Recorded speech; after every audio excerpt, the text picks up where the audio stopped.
Welcome to the Freedom Driven Landscaper podcast brought to you by the Lucrative Landscaping book. Thank you so much for joining us today. I'm really happy to have you because I've looked through your website and a bunch of stuff about you online, and I'm really excited to see how you were able to accomplish building the business that you've built and how people can do similar. So thanks so much for coming on today.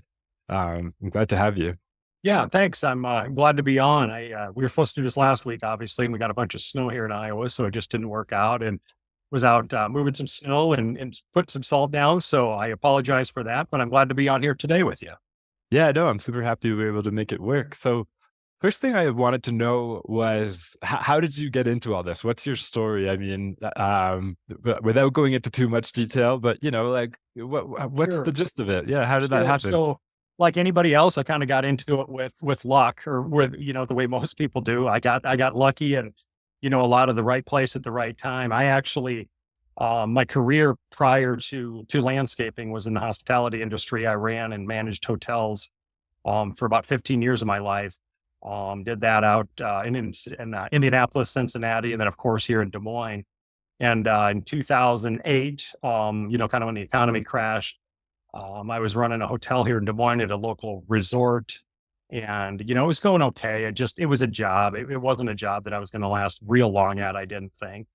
And I'd started dating this gal, and she had this little business called Brilliant Orders, and she's currently my wife today, and actually works in our front office and runs a lot of our front office stuff for us. But at the time, she had a full-time job as well, and had bought this from who's now a really good friend of both of ours, and was just doing it part-time, nights, weekends, and just doing it to make some extra cash, like a lot of people do. And what the business was at the time was the concrete edging that we do and specialize in, and still do today. And she was doing that part-time nights, weekends. I was doing it part-time nights and weekends for just a little bit. And 2010, we got married. We were still doing it part-time nights and weekends, and the hotel business just wasn't, it was going okay, but it just wasn't a thing that I wanted to continue to do for the remainder of my life.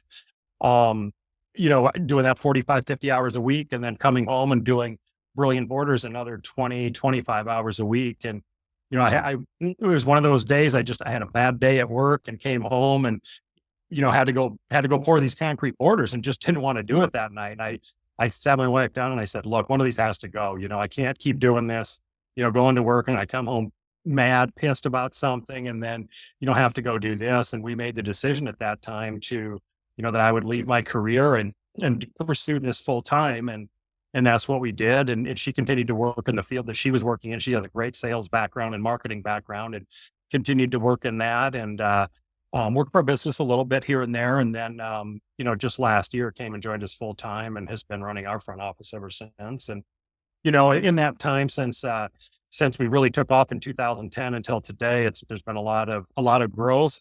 There's been a lot of struggles along the way. There have been a lot of added services that we do. We don't just offer the concrete edging now. We certainly still offer that, but full landscaping, hardscapes, and a lot of those types of things. So in a nutshell, Chris, that's how we got our start. Oh no, wow. Okay. I had to bite my tongue because there's a bunch of things that I wanted to jump in and I'm ask sure there's you a about. million follow-up questions. Yeah. So, first one that comes to mind, I hope I don't forget them. The first one is, when you made that jump, was it a very big risk? Like, had you saved up a whole bunch, or had was it a smooth transition? How did that go? Not at all. No, Okay. it was I'm really good at big picture and seeing big picture, and where are we going, and how. I'm not really. I wasn't so concerned at the time of how we're getting there. I just knew where I thought we were going. So no, we didn't have a lot of money saved up at the time. A little bit. We had some of our equipment. It was just stored at our home at the time.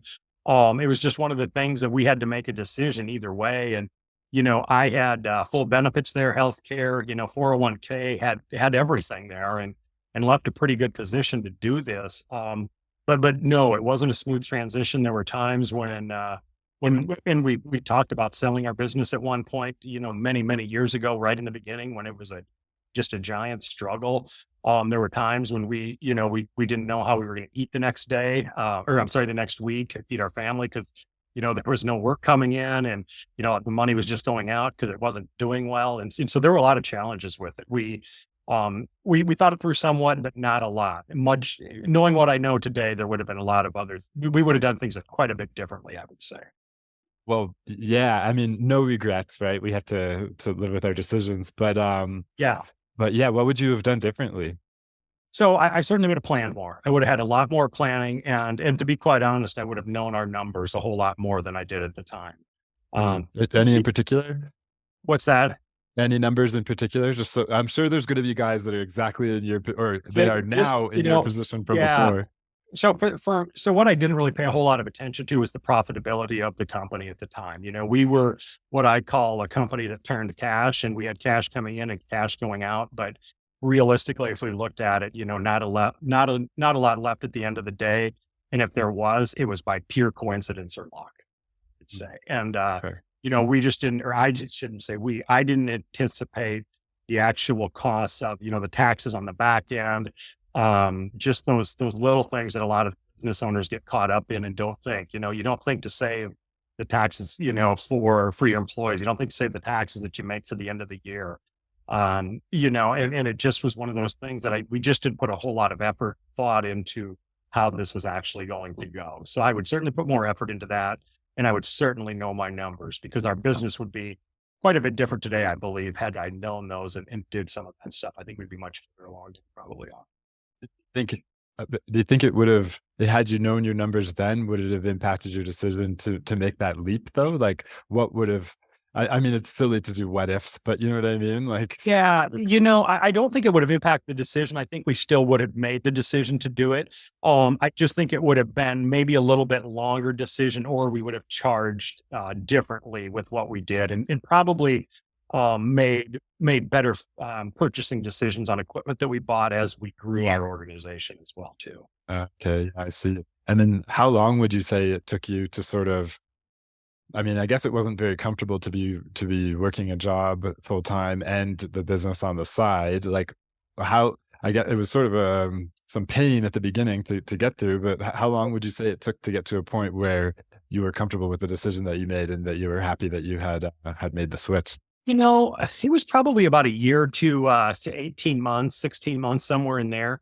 And it just took a lot of time to get things off the ground. And I think that's the case with a lot of new business owners. I guess we feel, when we were doing it part time, we did the business for, you always, you sell to your friends, your neighbors, the people that you used to work with, just your people that you know. And once that business ran out, it was kind of like, man, now what do we do? And had to figure out where's the other business coming from. And that was something that I didn't anticipate with it as well. Just, not knowing where that other business was going to come from once we got through everything. But, it was a struggle for the first year and a half, I would say, overall, of just trying to figure it out and piecing things together and hoping that a check comes in when a check comes in, or a job comes in when a job needs to come in. And, by the grace of God, it always did. So I look at that and look back and think, I wasn't just out there on my own. Somebody was certainly helping us and moving the thing along, giving us the business when we needed the business, but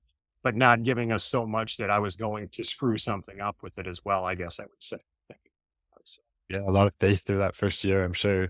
yeah, there had Yeah, to be. Absolutely. yeah, that's interesting. Yeah, so that's super important in business sometimes. Yeah. So in the end, was there an obvious solution to that when you said you had to figure out where business was coming from and you hadn't quite figured it out yet? What did you end up figuring out? Well, I ended up figuring out that if you market and try to promote your business, people will buy from you. So that's one good thing that we figured out, and started to promote our business, market our business. Put on some social media stuff as it started to roll out. Back in those days, and just doing those. A lot of newspaper ads, a lot of back in the day, Craigslist ads, just what I call guerrilla marketing. Door to door, door hangers. Ads up everywhere, sponsoring baseball teams, just the stuff that you can do that's relatively inexpensive for marketing, I guess I would say. Yeah. Those and, the Val packs that come in the mail, those were fairly successful for us in the beginning. Like I said, Craigslist was fairly successful for us in the beginning. Facebook, when it first rolled out and we were doing those things, was successul for us as well too. So, and then Google Ads turned out to be a really, really big one. I caught a break one day, and another thing, we've had a lot of what I like to call right place at right time things. I don't believe now that they're right place, right time things. I think somebody else was watching out for us. But I happened to be at a gas station one day, and I had at the time it was a Suburban, and I had it all logoed up with my Brilliant Borders logo. And a guy comes out, he starts talking to me a little bit. Turns out he ran what I thought was a pretty big company in our market. And I just kind of started talking to him a little bit. And I said, what's the key to your success? How did you guys get so big and, you know, get to where you are? And knowing what I know today, they're still in business and they are not that big of a company, but I thought they were much larger than we were at the time. And Yeah. the response was pay Google what they want. And what he meant by that was to Google ads and get on top of those things and pay, to get those ads and to get that business. And we started doing that. And I took that to heart and started doing that. And Google, the Google ads certainly helped our business as well too, get taken off in the beginning. But the advertising and the promoting of the business, we had to figure out a way to do that. And we had to figure out a way to do that cheap. And we were able to do that. And we didn't, don't get me wrong, we didn't get huge business off of those things. It was, a little piece here, a little piece there, a few $1,000 project here, a couple $1,000 project here. It just was able to keep us moving along in the right direction slowly, but surely. So. Yeah, neat. Yeah, I have a similar story. I think that we may be on a similar timeline in terms of learning marketing too, because when I first started with Google Ads was back around when they first existed. And the only reason that I'm not sure if you're aware, but I run a lot of ads for a lot of businesses. And the only reason that I was able to get into the position that I'm in now was because they were so easy back then. It was the relative competition was so much less, such that I could just throw money at it and it would somehow come back. Right. Today, I don't think it's quite the same. And not so even close, and we tried it 2 years ago to run some more Google ads, and I was trying to do it myself. And I was like, what is this? I have no idea how to do this. And, eventually got somebody to do, the cost of this ad versus this ad in the same market. It's just so much to learn. And now we farm all that out to another company because I just can't keep up with all of it. But it was, at the time it was a great thing. For like $3 you could get you get a lead and you could, I remember we had one ad, I think it was $7 we were paying for a keyword of retaining walls in Des Moines or something. And we sold a project, and it was probably 7 years ago. It was like a $40,000 project, which for us at the time was just enormous. We couldn't fathom something. With that one, we sold another like $15,000 job across the street, and then another $5,000 job. So it's like $70,000 worth of business off one Google ad, for seven. So that's when it kind of clicked with me, like, hey, we're onto something here. This is starting to make some sense for us. Yeah, me too. That's why I started getting into more of the marketing stuff, was I saw the power behind that, and I also saw how hard it is to figure out these days. So the combination made it seem like it makes sense to be a pretty good service to offer to the landscaping industry, because nowadays, like, I probably spent maybe like $3,000 or $4,000 making mistakes until I was able to get profitable with it. But now, if I were to do it, it'd probably be like, I don't know, a lot more, a lot more. Like, it's crazy to think the amount of data that I have access to now across all my clients. It's like, I couldn't even imagine trying to restart without having access to that and seeing what works and what doesn't work. See how to do it. Yeah. It's really interesting. So something that I really like about, you do mostly, you do some commercial, but mostly residential, or how is that? For the landscaping side of things, yes. We're primarily residential. We do a few commercial things, but we're primarily higher end residential landscaping. Right. So I was hoping that was my assumption, and I hope so from my research also. But the reason why is there's this idea of this idea that all profit is made in the perspective gap. And it's like this idea of price elasticity coming from your ability to demonstrate value versus the cost that you have. And then that's your markup and that's your margin. I think the reason why high-end residential is so much more profitable than commercial is because, you're not dealing with property managers who are trying to nickel and dime you down, but you're also selling an experience to these people. You're not just selling the end product, like is more typical for a commercial transaction. So I'm curious to know what experience and what lessons, what what rules you've brought from the hospitality industry to this business in a way that you can service the residential clients like, do a really nice job of looking after them. Because I think that the experience of these services is a big, I think it's probably the biggest impact on the profitability of these companies. And so I'd be really curious to hear, what you brought from working in hospitality to landscaping to be able to do that, that's helped you with these margins. Does that question make sense? Yeah, Is I that think so. I think it does. So the hospitality business taught me a lot. And primarily, the biggest thing that the hospitality business taught me was the business aspect of it. So I learned in the hospitality business how to read a P&L, how to do those types of things, and how to treat customers and how to treat people. I think with a lot of it, and it's something that still sticks with me today. Hospitality for me is huge. Our organization is we kind of base our organization built on it's based on how we treat people, how we treat our customers, and the value, like you said, that we can bring to people. And some of the things that I guess I've learned along the way is that when we're dealing with higher end customers, that everything that we do matters to them. The truck coming up, has to be clean. The presentation has to be clean. The person driving our salesperson has to be dressed appropriately. They have to have clothes that fit them. They can't come with grease stains on them. We used to do it. I used to pull up to some of these places in my truck and have, I was filthy from the day and, had concrete color all over me. I'd sweat, I'd stink. And, we don't do that anymore. We have somebody that's absolutely designated to do those kinds of things. Um, I think the biggest thing that I found with the customers that we deal with in the higher end residential is that communication has to be key with this. It seems as if when we're dealing with the higher end residential customer, that the jobs seem to be bigger. They seem to be more profitable typically, which is why we go after them. However, that customer expects a lot out of our organization, and we have to be on top of the communication and letting them know what to expect. And we typically can do that by letting them know, and during the sales process and when we present the estimate to them, how things work of, we're going to tear your lawn up. You're going to have a skid loader sitting in your backyard. You're going to have a pile of rocks sitting in your driveway. There's going to be pallets back there, and this stuff will sit back there. And so we've just learned that communication is really, really key on these things, and talking to them and talking them through the entire process of how things work. And I believe that the hospitality side of things brought me into that. And I can communicate with people, tell them how we're doing things.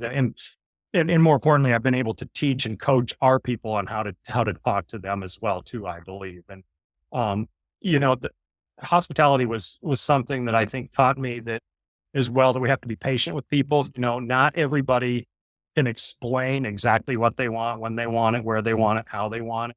And so it's taught us to be, and in hospitality, we couldn't, everybody was different that walked through the door. And so it taught me just how to deal with a variety of people and to deal with how they respond to things and how they communicate with us in our organization as well, too. And so I believe that's taught us how to deal with all the different walks of life that we deal with out there. It seems like every single day. Yeah, the part that I struggle with is where the line is between, where the boundary is, because it's easy to go, okay, I'm going to do the best customer service. So does that mean that I'm answering text messages in the middle of the night? You know what I mean? Like how do you do really how do you do really good communication with high end clients who have high expectations but still maintain boundaries? How do you think about that? Well, there's some of the things that we do, and a couple of things that I've learned along the way is, our phones are answered, and we have it right in our voicemail. Our phones are answered 7 to 4:30 Monday through Friday. If you reach us during these hours, we will call you back at this time, or we will call you back, the next business day by noon, whatever the case is. And our voicemails say that, so our customers understand that, hey, they're not here today. They're not going to do that. It's kind of the same thing when we send out emails. If we're going into a weekend, hey, just so you know, we're out of the office today. Our people will be back in on Monday, so we'll answer your stuff then. And we've also done a really good job, I believe, of telling our salespeople and our project managers and even our foreman that, when we leave the office on Friday at 5 o'clock or whatever the time happens to be and aren't back till Monday, that's your time with your family. Go enjoy your family, do what your children, do what you need to do. We don't expect our team members. And I don't, and the reason I do that is because I was in that situation when we were early. I would answer text messages 24 hours a day, 7 days a week, thinking if I don't answer this, somebody else is going to, and we're not going to eat tomorrow and I'm going to lose everything. I mean, that's just kind of the way my mind works. And, I've come to the realization today that that's just not the case. Our customers will wait for us if we give them that communication and tell them, we will call you back at this certain time or when this time comes. They're a whole lot more apt to leave a voicemail if they know, hey, we're thinking about you. We will give you a call back tomorrow when we're back in the office, rather than, hey, leave a message and we'll get back to you when we can. Mhm. Yeah. Do you accept do you do text messaging with clients or just phone and email? We do some of that, yes. My sales guy does a whole lot more of that. And I know he does answer some, on the weekends and evenings and those things. But we typically try to get back to them as quick as we can. And again, Chris, we don't expect our people to answer them within an hour, within 45 minutes if they're not working. It's just one of those things. But we do Right. expect it doesn't take much to send a text message back to somebody. Hey, and even so, if it's on a weekend, we coached our people. Hey, it's the weekend. I'm out of the office today. I'm with my family. Can I give you a call back on Monday? We can discuss this. 99% of the times, yeah, not a problem. Unless something's completely blown up or whatever the case is. And I think too, since 2000, since COVID hit, a couple of years ago, I think that that's so much easier to do than it was prior to that. I think prior to that, a lot of people expected answers immediately. And, this is why we have these cell phones and, so you can answer immediately. And I think when COVID hit and everybody kind of, I believe anyway, slowed their lives down a little bit, everybody's kind of just took a step back and thought, okay, they'll get back to us, the next day. It's not a big deal. Whereas I think prior to that, it was a lot more, at least I felt it seemed like it was a lot more urgency to get back to people. Yeah, that's interesting. Yeah, it's both getting back to people and then also just the organization of it all. I find some companies have a real hard time growing with text messages because then it's like too many things falling between the cracks and having to relay these messages to other people. And it's so much easier just to have a central inbox where everybody can see whether the message is answered or not, right?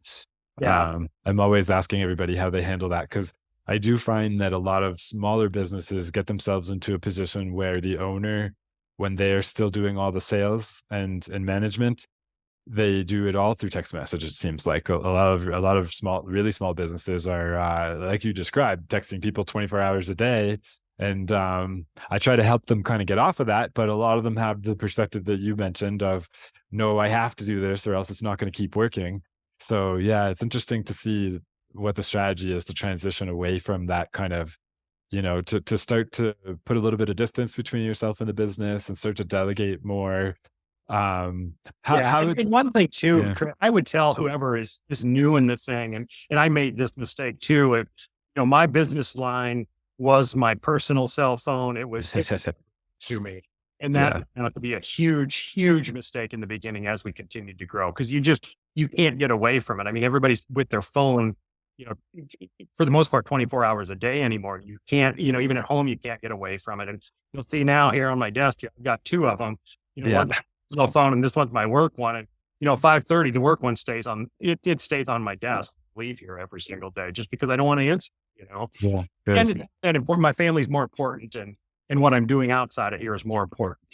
This isn't my entire life. So, but, Mm. yeah, the text messages is extremely difficult, but I think, it seems to be going more and more towards that picking up the phone and dialing just doesn't seem to be huge anymore. I think on the initial call it does, but it seems like after that text message is certainly appropriate and everybody's okay with that. And so I think it's going more and more to that. And so, like you said, the centralized texting is a much, much better thing, I think, for somebody that's a smaller organization that can do that. That way everybody can see that it's replied. We just have so many, we have a lawn care side of things. You have a sales guy for this, a sales guy for that. And so there's just way too much of it, in our organization, I think, to centralize it at this point. But you're exactly correct. For somebody smaller, I believe it certainly works. Yeah. Interesting. Yeah. It depends on the type of business, I guess. Cause I work with clients that do really big, like thousands of lawn care jobs and stuff like Yep. that. And they have centralized text messaging and that seems to work, and centralized support lines. So yeah. Neat. Different ways of doing that. Yeah, yeah. I think everybody kind of has a different way of doing some of that stuff. And, I don't know if any of them are wrong. It's just, what works best for everybody's organization.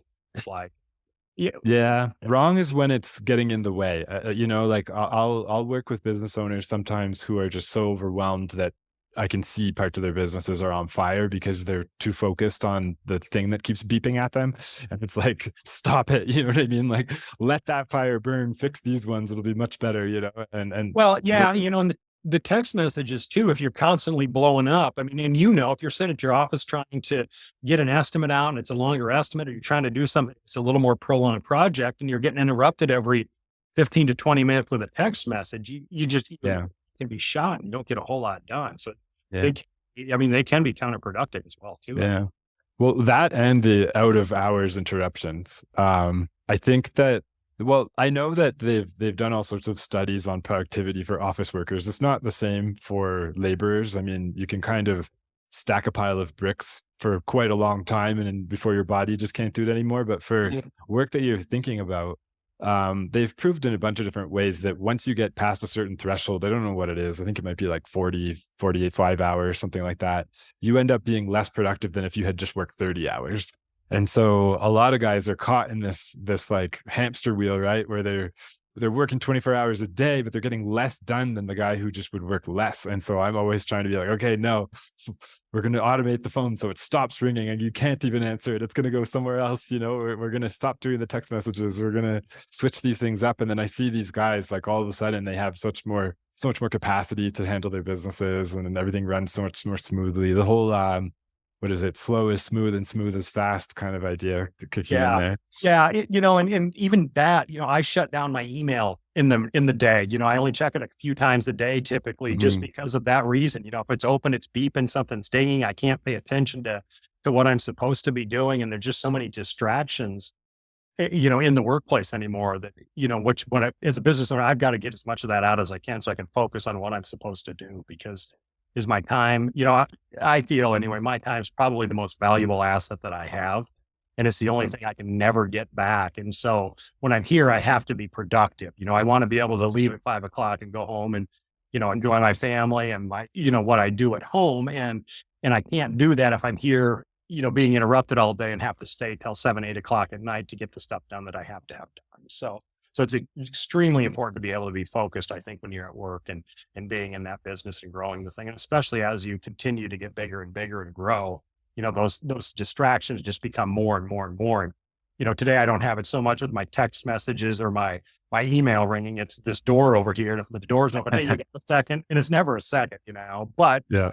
it's just one of those things that, everybody comes in and needs something or wants to chat or something. And that's just, I've just come to accept that that's part of our day. So, what kind of lessons and ideas have you learned, or what maybe limiting beliefs or thoughts, the ways of thinking have you changed over time well, maybe you were already used to it with your previous job, but how did you start to delegate? Because at first you were doing everything. You've mentioned how you were covered in concrete and answering the phones. What did that path look like to overcoming those step functions and being able to hire those first employees and be able to start delegating? Because it's sort of like that. It's sort of the idea of building momentum. When you're first trying to do that kind of stuff, it's much harder than later. Adding one more employee on when you've got 10 already is not nearly as hard as adding the first one on when you're by yourself. How did you approach that? How did you work with that? So, a couple of things that I think, looking back on it, as we continued to grow and get busier, my wife, like I said, my wife had worked out of our business quite a bit. And so I had to have somebody. It's just physically, demanding in what we do. I had to have somebody. So almost immediately I tried to hire somebody, and probably had somebody within the first 6 months of doing that. And that worked out okay. It was just a person, just a labor person that helped us do those kinds of things. And, as we continued to go, our sales would pick up. So I was out doing more sales. And it got to the point where, myself and my helper, it just wasn't enough. And so we had to figure out, okay, how do we add another person? And who is that next person that we add? So I can do the sales portion of this thing. I can run the crew. Do I want to hire somebody to come in and do the sales portion of it? Or do I want to hire somebody to come in and, work with the crew and just do the day-to-day labor? So that was our next hire, was So then just two guys working, and I kind of would oversee them, help them, and maybe break off in the middle of the day and go do a couple of estimates or a little bit of book work and go back and check on them. And then just continue to add those positions slowly over time. The one thing that, as we grew, it became more and more difficult, I believe, for us to be profitable. We were by far more I shouldn't say by far more profitable, but it was much easier to turn a profit when we were smaller and didn't have the overhead expenses of, just the general labor, the equipment, the lights, the building, all those different types of things. So that was always something we had to take into consideration as we grew, of how are we going to pay for this stuff? How are we going to keep, how are we going to keep the lights on? Because every time, just because we add one employee, that doesn't mean, we go from one employee to two employees. So we're just taking the profitability out of the business. That doesn't necessarily mean we're adding more business at that time. And I think a lot of times that's, guys think that just because you add people, you're going to be more profitable. And it's actually the opposite. I believe typically is you start adding more people, more equipment, the less profitable you become. And that was real, very eye opening, I guess, for me, that it just, how do you support all those types of things? You just have to continue to work at it and continue to push your business forward, because there are times when you get to, I can remember we were more profitable at $500,000 than we were at $800,000. And one would think that should be completely the opposite, but it's just not. We were more profitable at $1 million than we were at $1.6 million. And that's just because of the overhead and because of the additional expenses you have in those things. And those are things that I did not anticipate when we started doing those, and it started to grow. And from there, then we add, you have to add a foreman. And at one point, we added a general manager to kind of run the day-to-day operations. And the delegation of that was hard. I really had to learn how to not become a micromanager and let our people fail, and then correct, fix it and get the ship back on course when we failed. And of course we wouldn't let, catastrophic failures happen, but if things failed, we had to learn from those and move on and coach and guide. And how do we get better? How do we get better? How can I help you get better? And just continue to ask those questions to our people as we grow our organization. And then another big thing, Chris, was as we grew, the stuff that we were not good at, I figured out a way to get that out of our office and subcontract out to somebody else as well too. So there are things, like we discussed, the marketing, the social media, that to this day changes monthly, it seems like, so that's one of the things we just can't do. Get that off our plate. A lot of the design work we sub out to somebody else, an architect that does it on the moonlight for us. And so we figured out ways that we don't have to have these salaries in our office, but we can still pay somebody to do these things at a fraction of the cost, of what it would cost us as overhead to have them in our business as well. Yeah. I'm really curious to know more about how you identified the decrease in profitability and how you corrected that. Was there anything in particular that you remember doing that, or, it's probably something you're constantly doing, but how have you learned to manage that over time? One of the biggest things is I look at it daily. I know daily where our numbers are at. I look every single day at our P&L. I look every single day at our balance sheet, and that may seem like overkill, but as the business owner, I have to make sure that we have the profitability to maintain and to go where we're going with our goals. And I'll never forget, we had, we started, at one point we started working with an accountant, and I don't remember how many years ago that was. It was several years ago.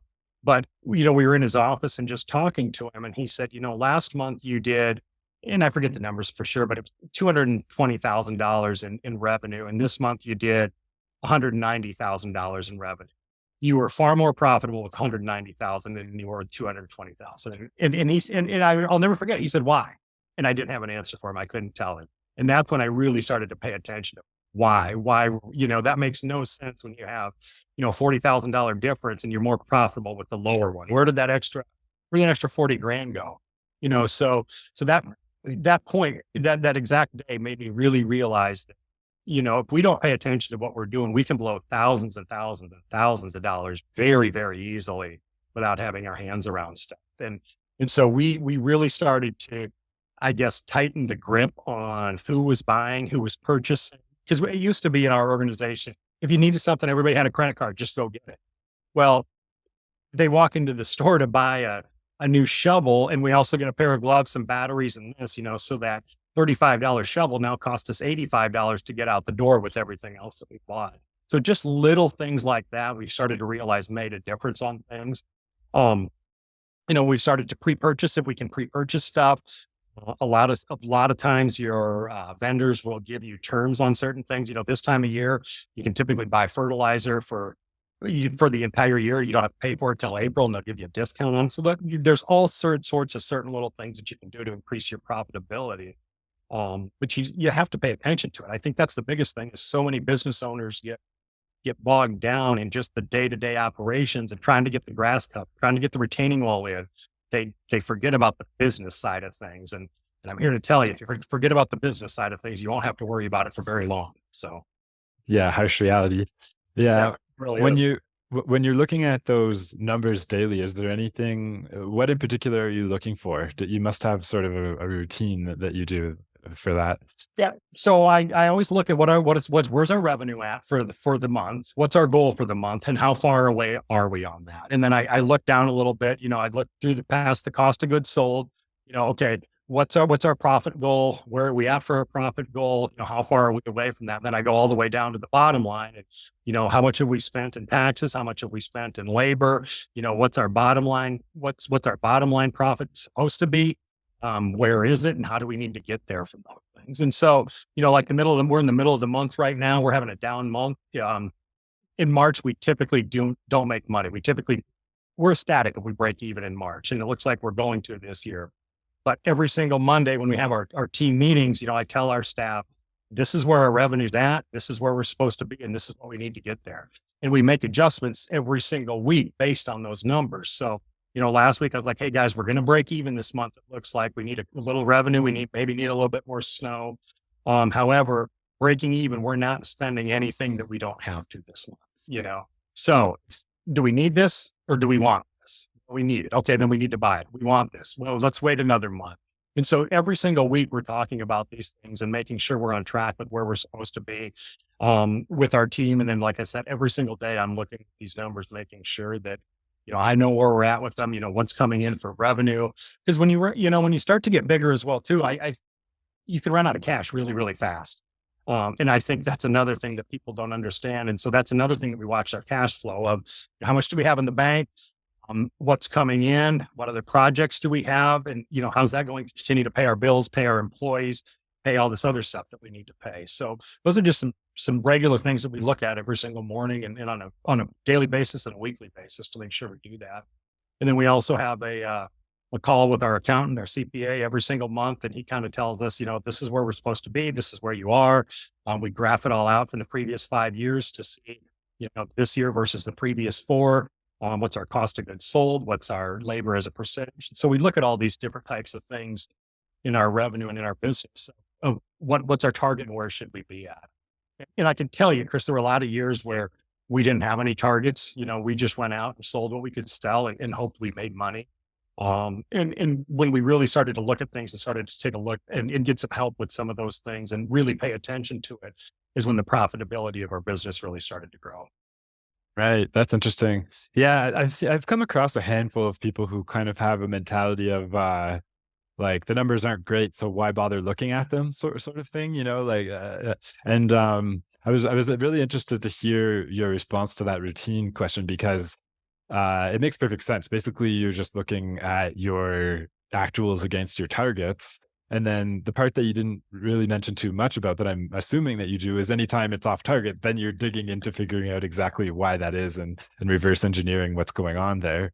So I guess that's the answer to the guys who are kind of saying like, I'm not sure exactly what the line would be, but you know how there's like a resistance to watching these numbers because it's kind of like futile or what's the point, kind of thinking. Yeah. Like why bother looking at numbers that are telling me things I don't want to hear, But Well, and I think too that, yeah, I believe a lot of times guys just don't know.